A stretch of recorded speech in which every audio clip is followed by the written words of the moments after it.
네, 제가 10주간 1대1 양육을 섬길 때였습니다. 예수님을 믿으면 성령을 선물로 받게 되고 성령님 인도하심을 따라야 된다. 네, 이렇게 설명을 하고 있는데 갑작스럽게 양육받으시던 그 성도님께서 질문을 해오셨는데, 네, 당연히 성령님을 따라 살아야지요. 하지만 성령님 따라 살면 무슨 도움이 되나요? 이런 질문을 해오셨습니다. 저는 그 생각이 참 복잡해졌습니다. 그리스도인이니까 당연히 성령님 따라 살아야 되지 않겠습니까? 내지는 성령님을 따라 살면 영생을 얻게 되지요. 이렇게 대답할까 생각해 보았지만 무언가 참 부족한 대답 같았습니다. 성령님 따라 살다 보면 살 길이 열리지 않겠습니까? 이렇게 대답할까 생각해 봤지만 이것도 참 위로가 되는 좋은 대답이긴 했지만 사업이 어려워져서 힘들게 버티고 있는데 사업이 잘 될 거란 말은 참 할 수가 없었습니다. 무슨 대답을 해야 될지 정말로 힘들고 답답했습니다. 15년 전 저도 사업을 하다가 어려워져서 문을 닫아야 하는 일이 있었습니다. 회사를 살려보려고 하나님께 열심으로 간구도 했고 성령님 인도하심을 받기 위해 많은 노력도 했습니다. 하지만 결국 회사를 정리해야 했습니다. 저로서는 아주 힘든 시간이었고 이로 인해 주님께 더 나아가야 했습니다. 모든 것을 내려놓고 주님 어떻게 해야 하나요? 라고 항상 물어야 했고 막막해질수록 성령님의 인도하심을 구해야 했습니다. 그 성도님의 힘든 마음은 이해하겠지만 쉽게 대답할 수는 없었습니다. 성령님을 따라 살면 우리에게 무슨 도움이 되나요? 라는 질문을 오늘 본문을 따라서 다시 한번 생각해 보겠습니다. 성경 본문 16절 17절을 보면 너희는 성령을 따라 행하라. 그리하면 육체의 욕심을 이루지 아니하리라. 육체의 소욕은 성령을 거스르고 성령은 육체를 거스르나니 이 둘이 서로 대적함으로 너희가 원하는 것을 하지 못하게 하려 함이니라. 네, 본문에서 욕심과 소욕은 같은 단어입니다. 본문이 성령을 따라 사는 것과 성령을 따라 살지 않는 것을 비교하고 있으므로 본문의 육체는 성령을 따라 살지 않는 것, 즉 성령의 인도하심을 받지 않고 살고 있는 나를 의미한다 할 것입니다.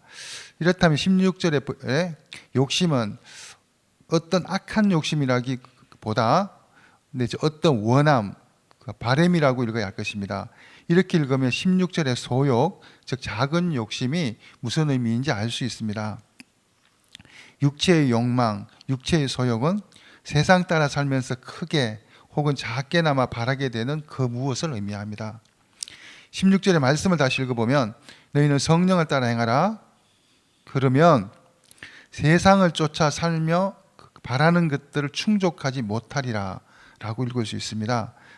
또한 17절은 세상적 바램은 성령을 거스르고 성령은 세상적 삶을 거스르기 때문에 성령을 따라 사는 삶과 세상적 삶은 서로 대적하는 것으로서 성령 따라 살면 너희가 원하는 세상적인 것을 얻지 못하게 된다라고 읽을 수 있습니다.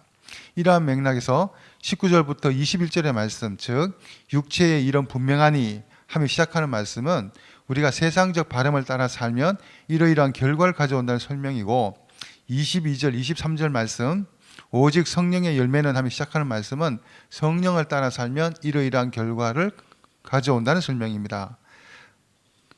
간단히 말씀드리면 세상적 바람을 따라 살면 하나님 나라를 얻지 못하게 된다는 것이고 성령님을 따라 살면 성령의 열매를 맺게 된다는 말씀입니다. 네, 결론에 해당하는 24절과 25절의 말씀을 같이 읽어보면 예수 그리스도의 사람들은 세상을 쫓는 삶과 함께 세상적 바램과 애착과 고통을 십자가에 못 박고 성령으로 새 생명을 얻었기에 성령의 인도하심을 따라 살아야 한다라고 말하고 있습니다. 근데 저는 성령을 따라 살면 내 삶에 무슨 도움이 되나요? 라는 질문에 성도님께서 바라시는 것에는 아마 아무 도움도 되지 않을 수도 있습니다. 하지만 성령님 인도하심에 따라 살면 새로운 삶을 살게 되고 성령의 열매를 맺게 될 것입니다. 라고 대답했었어야 합니다.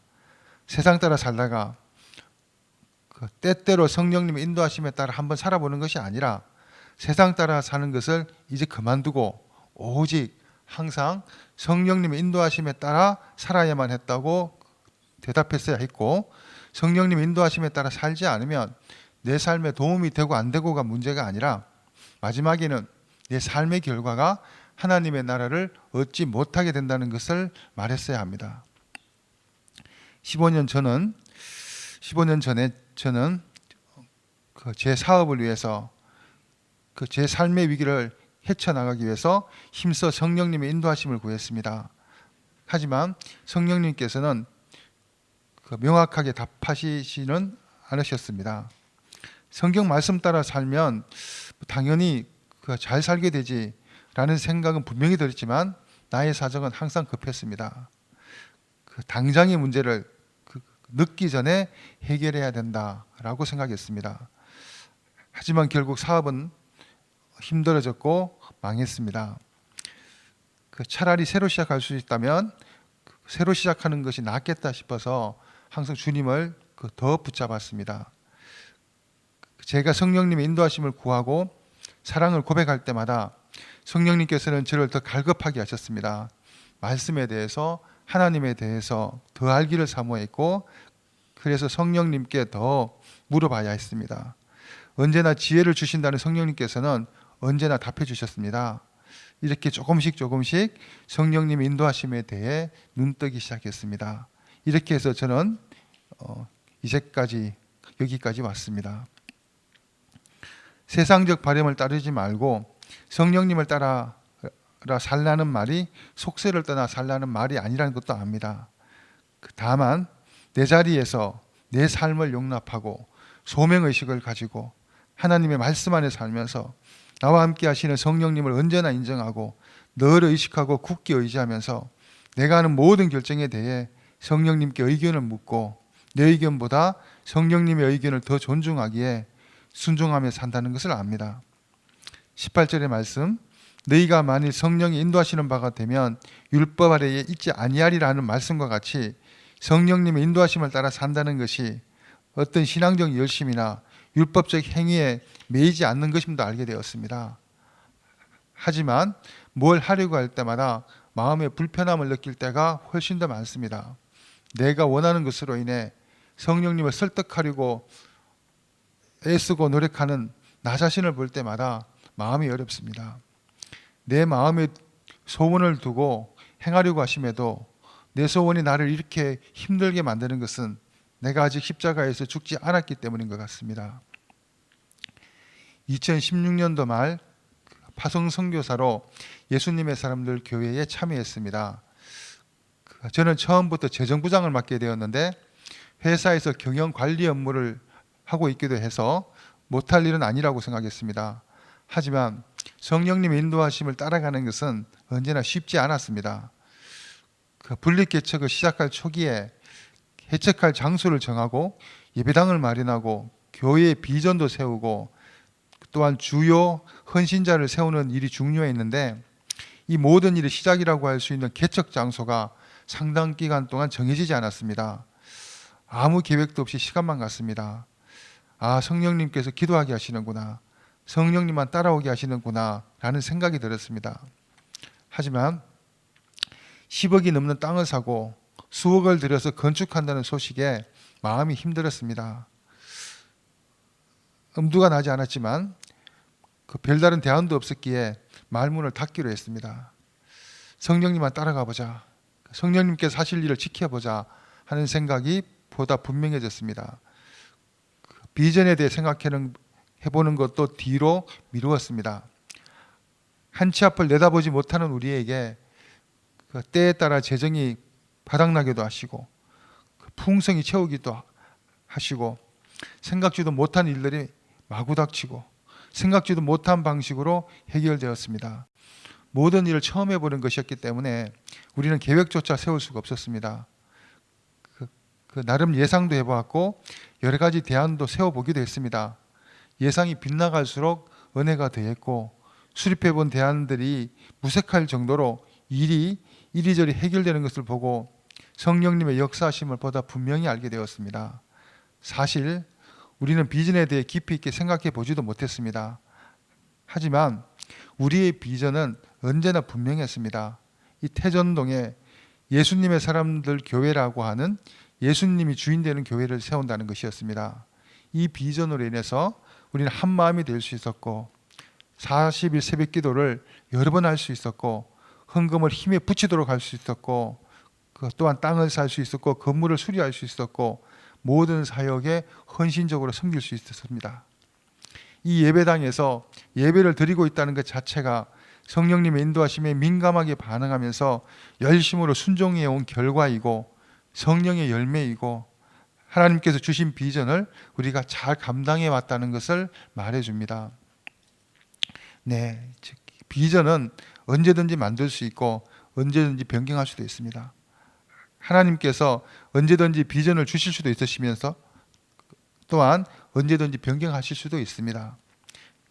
잘 생각해 보시면 이 순간 우리의 비전은 예수님의 사람들 교회를 이루는 것일 뿐만 아니라 성령님의 인도하심에 전적으로 순종함으로 예수님의 사람들 교회를 이루어가는 것일 것입니다.